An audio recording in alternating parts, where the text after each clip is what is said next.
Elated Roman Catholics then celebrating, and they will celebrate well into the night, one expects, until they meet the new leader of the congregation, the Pope, the 200, more than 200 in fact, Pope this will be.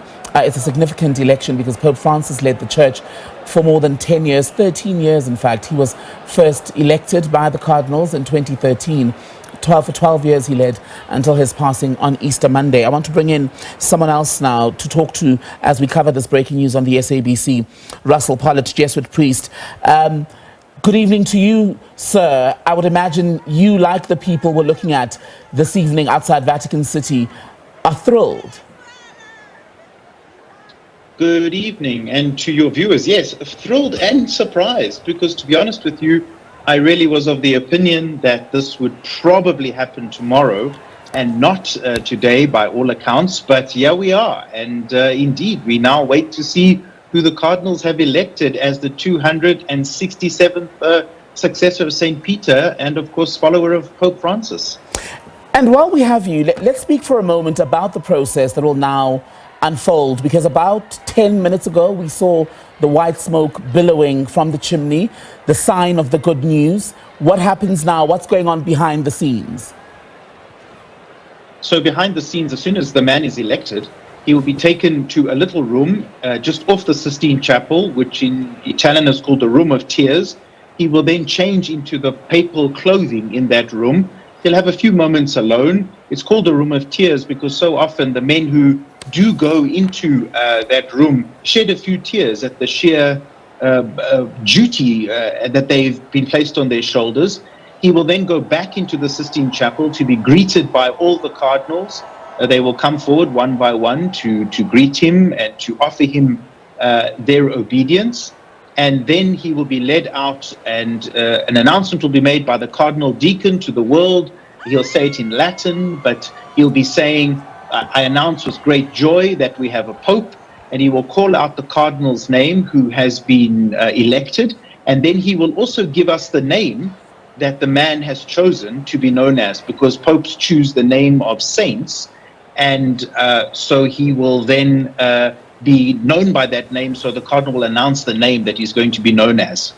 And in the choosing of the name, am I right in saying that that name will also give us a window at the very earliest today of what this new pope will likely stand for?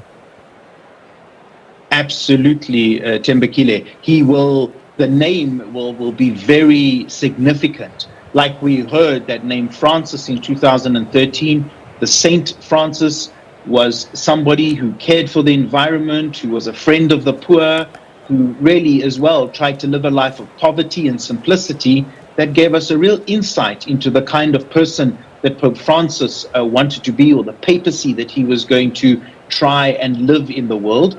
The name that this man is known by will already give us a window into who he is and what he will try and do as he leads the church. And Father, in terms of Roman Catholics who are watching, as you and I are this evening, from South Africa and other parts of the world, how then will the process unfold there? Because now the entire 1.4 billion population of Catholics now has a new leader. Is there anything that needs to happen at a very local level to mark the occasion? So in Rome, this moment is the moment he becomes Pope. There's no sort of formal installation. There will be a massive installation at St. Peter's Square, but he's Pope from this moment. And what will happen in local churches, like here in South Africa, no doubt when our own cardinal, if it's not him, Brislin, returns from Rome, we will have a mass here at the cathedral in Johannesburg. But I'm sure even from tomorrow, parishes in and around South Africa will already have masses where people will come together, where they will celebrate, and where they will also pray for whoever this new pope is. So local communities will really be involved. They would, even in our mass, the name of the pope is mentioned. So we have not had a name of a pope mentioned in the Eucharistic prayer at Mass since Pope Francis died. And from tomorrow, all masses, we will have a name of a pope that will be mentioned. And then we wait to see, right, what the diary and the travel itinerary will likely look like, because when a pope is elected, the eyes of the world are on where he will go first. Exactly. So what he may do, there were a number of travels and appointments that Pope Francis had. We know that Pope Francis was even planning travels towards the end of this year. I suspect that whoever the new Pope is will probably honor those, but he may choose to go to other places, or he may choose to go to a place almost immediately after he has settled down into his office in the next couple of weeks. And that will also tell us something about maybe his priorities, the places he chooses to go. Because remember, when Pope Francis was elected, his first trip away from Rome was to a place called Lampedusa, which was in the Mediterranean, a place where many migrants trying to get from Africa to Europe drowned. And he wanted to go and visit that space. And he put immediately a reef into the water there. And that was the first visit he made. And we know that a big theme of the papacy of Pope Francis was migrants and refugees and the care of migrants and refugees. We're showing at the moment the most stunning shots of crowds of people right across Vatican City, and I'd imagine in other parts of Rome as well, as these celebrations continue, Father. Perhaps put into context for those of us who aren't part of the Roman Catholic Church, why this is such an emotional moment for the members. Typically, the Pope is the father of the church, the shepherd of the church. He is the person who is supposed to look after the best interests of the people of the church. He's also the one that gives guidance. He's the one who chooses local leaders. So our bishops are chosen by the Pope. And so he really has a very important role in the life of the church, looking after the people of the church, but also the leadership of the church, and of course giving the church direction, giving the church a vision. And so in a way we all look to him for what it is that we should be doing.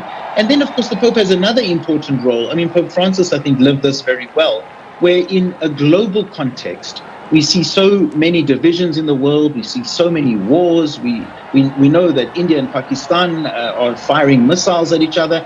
And Pope Francis was one who often challenged political leaders for peace and challenged them to look after the poor and so forth. So he has this kind of dual role.